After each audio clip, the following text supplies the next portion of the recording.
তুললো আহির একটা ভালো জিনিস পেলো এতক্ষণে। হ্যালো এভরিওয়ান, আশা করছি সবাই ভালো আছেন, সুস্থ আছেন। আমার আগের ব্লগগুলোতে তো দেখেইছেন যে আমরা পুরীতে এসেছি। আমরা এই উল্টো রথের সময় পুরীতে এসেছি। সো এখানে আমরা স্নান টান করছি, খুব এনজয় করছি।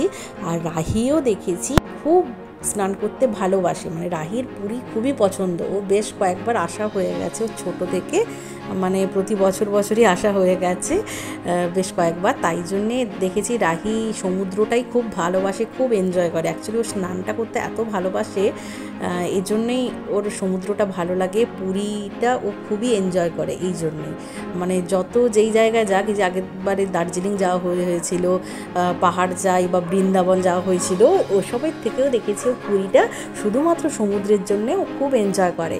আরেকটা জিনিসের জন্য এনজয় করে, শুধু সমুদ্র না, ওই যে মেলাগুলো বসে বিচ মার্কেট, ওইগুলো রাহির খুব ফেভারিট।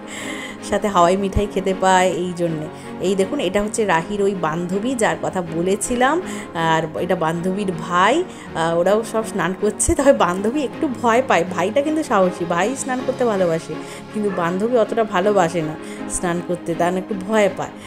কিন্তু রাহি তো চুটিয়ে স্নান করে, আর আমি তো সেভাবে স্নান করি না।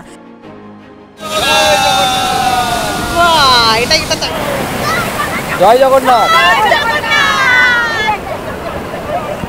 সবাই দাদারা একসাথে, বৌদি সবাই একসাথে আমরা স্নান করছিলাম। তবে আমি সেভাবে স্নান করিনি, মানে অতটাও এখন আর স্নান করতে অতটাও ভালো লাগে না, সেভাবে করিনি। কিন্তু রাহি পুরো ডুবে ডুবে স্নান করেছে রীতিমতো। আর ও জল এলেই একদম বসে পড়ে, জলটা যাতে বেশি করে গায়ে লাগে এই জন্য বসে পড়বে। আর ও তাই না আমার সাথে থাকে না, হয় ওর পাপা বা জেঠু জেম্মা এদের সাথেই থাকবে। এরপরে স্নান করতে করতে তো মিষ্টি খেতেই হবে, রোজ আমরা এটাই খাচ্ছি। স্নান করতে করতে এসেই আগে মিষ্টি, এখানকার স্পেশাল মিষ্টির মদনমোহন, এটা হচ্ছে ছানার গজা। ছানার গজাটাও ভালো, তবে মদনমোহনটাই আমার বেস্ট লেগেছে একদম। আর এই দাদাটার কাছে তো তুলনাই নেই। এই দাদাটার কোনো একটা ভিডিও আমি পরে শেয়ার করব ভালো করে, আপনারা দেখবেন। আপনারা কখনো যদি মিষ্টি খান পুরীতে এসে এই দাদাটার কাছে খাবেন, কারণ আমরা আরও কয়েকজনের কাছে খেয়েছি, কিন্তু ফার্স্ট দিন থেকে আমি দাদাটার কাছেই খেয়েছি, দেখলাম একটা ডিফারেন্স কি। মিষ্টি দু ধরনের হয়, একটা হচ্ছে খুব কড়া পাকের, একটা হচ্ছে হালকা পাকের। আর এই দাদাটা কি করে, সব হালকা পাকেরই মিষ্টি নিয়ে আসে, মানে কড়া পাক হলে কী হয়, শক্ত হয়। তা না এনার মিষ্টি এত তুলতুলে নরম যে কী বলবো। মেনলি রসগোল্লা, আমি তো এরকম রসগোল্লা খাইনি, মানে এতটা নরম তুলতুলে। আরেকটা স্পেশালিটি কি, এনার মিষ্টিটা খুব অল্প থাকে, সেই কড়া মিষ্টিটা থাকে না, তার অনেক খাওয়া যায়। আর এত নরম, ফ্রেশ, টাটকা একদম, মানে কি বলবো। এই দাদাটার নাম হচ্ছে ভগবান দা। আপনারা কিন্তু পুরীতে এলে অবশ্যই দাদাটার কাছে মানে খেয়ে দেখতেই পারেন। সত্যি বলছি, খুব সুন্দর মিষ্টি। আমি সাধারণত মিষ্টি খুব একটাও ভালোবাসি না, এই হালকা মিষ্টির জন্য আমার বেশি ভালো লেগেছে, কারণ মিষ্টিটাও বেশি না, হালকা, খুব নরম।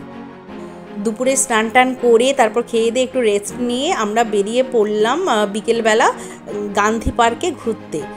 এই গান্ধী পার্কের কথাটা নতুন শুনেছি প্রথম, তাই ভাবলাম তাহলে ঘুরে আসি। এটা ঠিক গোল্ডেন বিচ আছে, গোল্ডেন বিচেরই পাশাপাশি, তাই ভাবলাম গান্ধী পার্ক যাই। আর তবে যেতে আমাদের একটু দেরি হয়ে গেছিলো, আরও যদি তাড়াতাড়ি বিকেলবেলা মানে 4টে নাগাদ বেরোতাম খুব ভালো হতো। আমরা প্রায় 5টা, সাড়ে 5টা নাগাদ বেরিয়েছিলাম। আর এই রথের জন্যে, উল্টো রথের জন্য এত রাস্তায় জ্যাম হয়েছিল যে ভিড়ের জন্যেই আমাদের যেতে একটু টাইম লেগে গেছিলো, অটো পেতেও টাইম লেগেছিলো, তারপরে যেতেও টাইম লেগেছিলো, তাই একটু সন্ধ্যের মুখে পৌঁছেছিলাম। এটা যদি একদম সকাল সকাল বা বিকেলে যেতাম তো খুবই ভালো লাগতো। পার্ক মানে তো বিকেলই ভালো লাগবে। তো আমরা এই পার্কের ভেতর ঢুকছি, দেখুন, আর খুব ভালো লাগছে, একদম সবুজে ঘেরা, দুপাশে পুরো সবুজে ঘেরা, এত সুন্দর করে গাছপালা দিয়ে সাজানো গোছানো যে খুব ভালো লাগছে দেখে। আর রাহিও খুব এনজয় করছে এখানে এসে। চলুন পার্কটা এবারে ঘুরে দেখি। পার্কের একদিকে রয়েছে বিচ, সি বিচটা দেখা যাচ্ছে একদম সুন্দর করে, তাই ভালো লাগছিল দেখে। আর সবাই মিলে একটু ফটোশ্যুট করলাম এখানে, যেহেতু সন্ধ্যের মুখে সন্ধ্যে হয়ে যাবে তাই। আর এছাড়া পার্ক মানে নিশ্চয়ই রাইডসও আছে, তো চলুন একে একে দেখা যাক।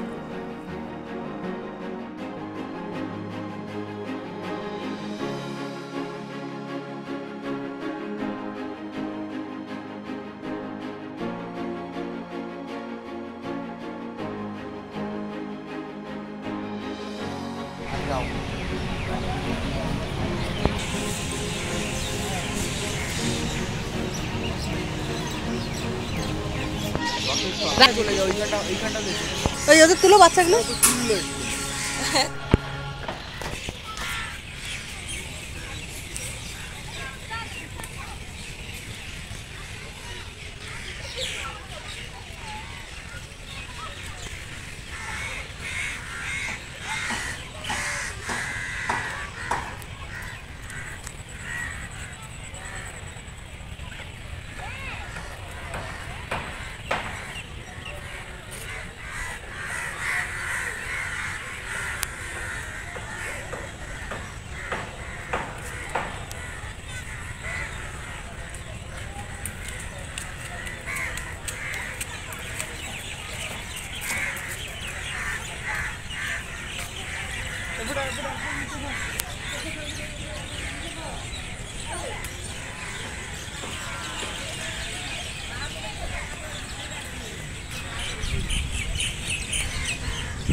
গান্ধীজিকে নিয়ে তো তুলতে হবে।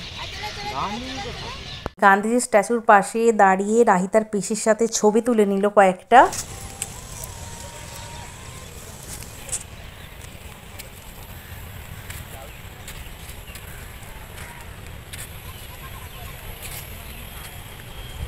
পর এখানে রয়েছে ওয়াচ টাওয়ার, আমরা সেখানে গেলাম। তবে দেখুন সন্ধে হয়ে গেছিলো তো, তবে ওয়াচ টাওয়ার থেকে এত ভালো লাগছে পার্কটা দেখতে। পুরো পার্কটা সবুজে ঘেরা, একদম দেখতে খুব সুন্দর লাগছিলো। আর একদিকে দেখুন সমুদ্র, তো অসাধারণ সেই দৃশ্য, মানে কি বলবো, দারুণ উপভোগ করেছি আমরা।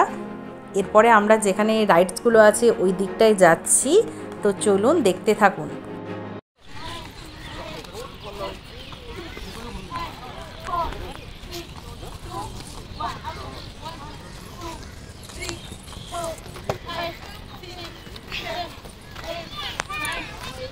বাহ দিদি, বাহ রাই মজার জিনিস পেয়ে গেছে। হ্যাঁ এইটা রাহির একটা ভালো জিনিস পেলো এতক্ষণে। রাহি খুব এনজয় করছে যে মেরিগো রাউন্ডে ঘুরছে, এছাড়া স্লিপারও রয়েছে। আর এখানে এসে দেখলাম অনেকে এক্সারসাইজ করছে, তো ভালোই কাটলো আমাদের পুরো বিকেলটা। বলবো পুরী এলে কখনো এই গান্ধী পার্কে আপনারা আসবেন, আপনাদের দেখবেন বাচ্চাদেরও বেশ ভালোই লাগবে, কিছু টাইম এসে কাটিয়ে গেলে ভালো লাগবে। তো আজকের মতো ভিডিওটা তাহলে এখানেই শেষ করছি। ভালো লাগলে অবশ্যই একটা লাইক করে দেবেন, আর চ্যানেলটিকে কিন্তু সাবস্ক্রাইব করতে ভুলবেন না। আর আমার পরের ব্লগগুলো আসতে চলেছে পুরীর স্ট্রিট মার্কেট, বিচ মার্কেট, এগুলো সব ভিডিও খুবই ইন্টারেস্টিং হতে চলেছে সেই ভিডিওগুলো। এরপরে আমরা একটু সি বিচে গিয়ে বসবো, এছাড়া শপিংও করব কিছু। তাহলে বন্ধুরা আজকের মতো আসি, আপনারাও ভালো থাকবেন, সুস্থ থাকবেন এবং সাবধানে থাকবেন। আজকের মতো বাই বাই।